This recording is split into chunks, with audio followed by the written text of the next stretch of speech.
Hey, it's Sade again. Welcome back to my channel, All Things Maternal.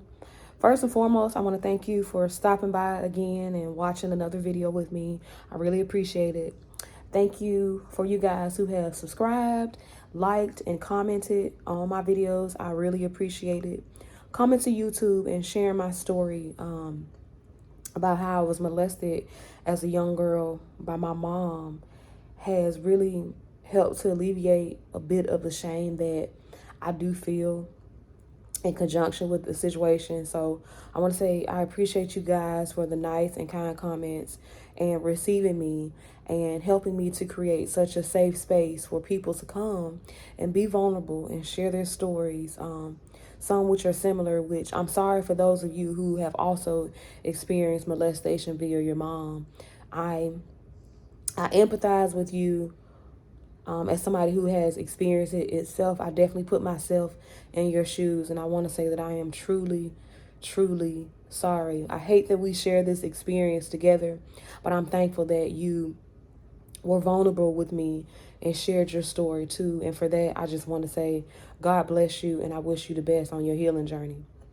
So today, well, first of all, I'm still in bed. I got off work last night and they worked me to death. I'm not gonna lie to you.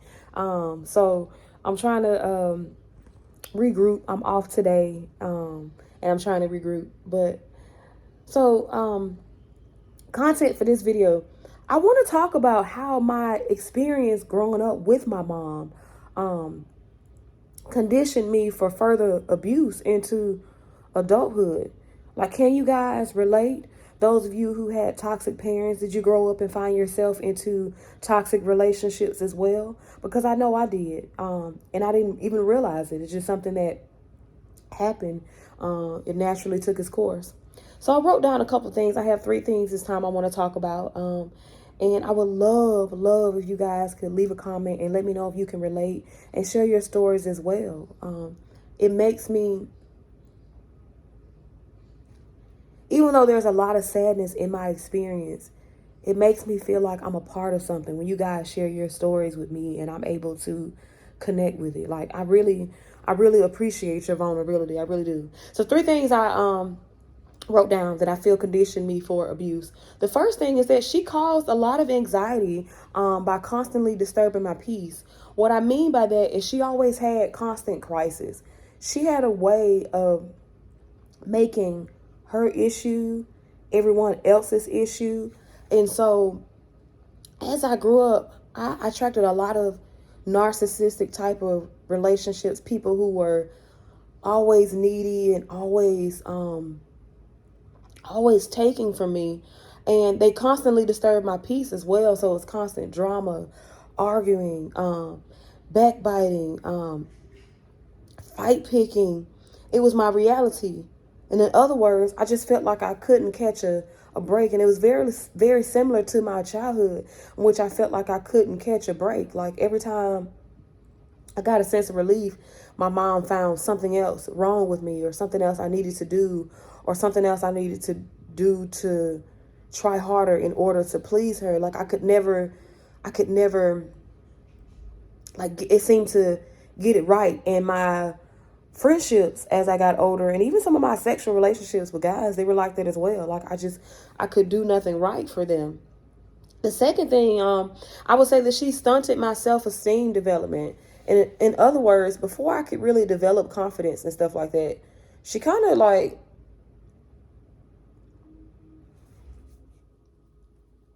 it never really existed. And what I found myself in was a lot of relationships with people who were overly critical, especially older women, like my friends' moms and things like that. Like, women that were overly critical. Even after my mom died, I would hang out with women that would like badger me about my weight or my look, say things about my skin. Because I mean, look, I'll be honest. I've never had perfect skin. I mean, nobody is perfect. That's first and foremost. But I have struggled with acne for the majority of my life. And it was something that I had a lot of sensitivity about, because it was something I was bullied about in school, like especially middle school. But it was something that my mom talked about at home. And as I got older, like I said, I had an older woman in my life who would talk a lot about my skin and my weight and just the way I dressed and stuff in general. And I allowed that to go on for a good 5 or 6 years. Even though it hurt me, it's like I felt like I could not separate from this woman. And I felt like indebted to her. And I realized in hindsight, it's because that's how I felt growing up with my mom. When you grow up in a household with your parent and they're, they're taking care of you, you really, for the most part, you don't have no choice but to listen to what they say and unfortunately take the behavior that they dish out, good or bad. And that's why so many adults have experienced such traumatic childhoods, and then they go into adulthood and they continue along that same path because that's just what they're so used to and what they believe is right, and they just don't have the strength to walk away because in the past they couldn't walk away. And so it's like you have physically grown, but mentally you're still in the same place. You're still that 5 or 6 year old that has to sit and listen to mom's, bullying remarks. You're still that girl in middle school who mom says, oh, you're getting a little fat. The other girls look smaller than you. Maybe that's why they have boyfriends and you don't. And then you become a grown woman and you hang around a bunch of other women who bring you down all the time, that use you as a punching bag. And so that's what I ended up attracting in my life. People that use me as a punching bag. Now, in hindsight, I realized that these people obviously were insecure and had low self-esteem for them to have to bring me down in order to elevate themselves. But I didn't realize that then. So I was just going through pain, And the last thing I want to talk about is scapegoated. I was basically blamed for everything growing up. Things that were out of my control. Most things were. When you're a child, really, everything is out of your control. But there were always accusations, and I was always having to take the blame and standing up for yourself. Whew. When you grow up in an abusive home, sorry, I got a little choked up. When you grow up in an abusive home, standing up for yourself is the last thing you want to do, because standing up for yourself will isolate you from the group. Standing up for yourself, you'll be told that you're crazy. Standing up for yourself, you'll be told that your opinion doesn't matter. You'll be gaslighted, all these different things. And so this was a part of my reality. And so what ended up happening? Whenever I would walk away from a narcissistic relationship, I would find out in hindsight that my reputation had been smeared by that person. And the people that they associated with believed that. And it hurt me for a very long time. And I'll admit, even now, like I think back on certain situations that occurred, even 3 or 4 years ago, I'm being honest here. And I still hurt because I know my reputation was smeared. And I know that the things that people believe about me are lies, even though it may look true. Because a lot of people are superficial and they're outwardly.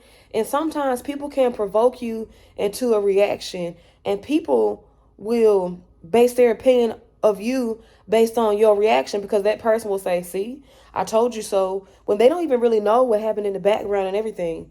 And so I found out that my reputation was smeared and my response to being mistreated was used against me. For a very long time, like, I was on defense. But I've gotten better now where I just, you know what? I don't care.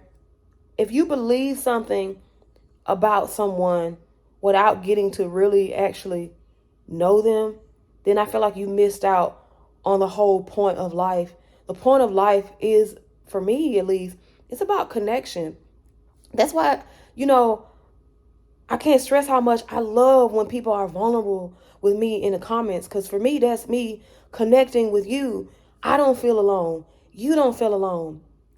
And so, yeah, that's what it's about, connection. So, yeah, those 3 things, y'all, that causing anxiety, disturbing my peace, that led to me like I said, being used and being in drama-filled relationships. The second was, basically stunting the growth of my self-esteem, which led to me being friendly with people who treated me like crap, who talked to me like I was crazy, who acted like they were just so much better than me. And I believed it because I didn't have the confidence in myself or really know who I was anyway. And then last but not least, being scapegoated, having my reputation ruined, being smeared. Like, that stuff hurts. It hurts from time to time. But I am thankful that God removed not only the people who smeared my reputation, but the ones that believed it, because that's not a real friend.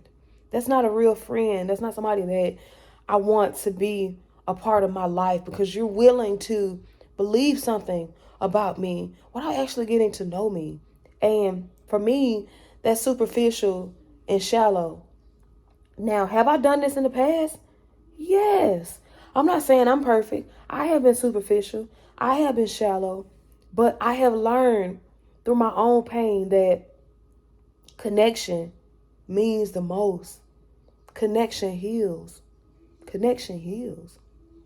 And so, thank you guys for watching my video. Thank you guys for subscribing. If this video resonates with you and you're seeing it, please subscribe. Please like. Please comment. I look forward to talking to you soon. God bless.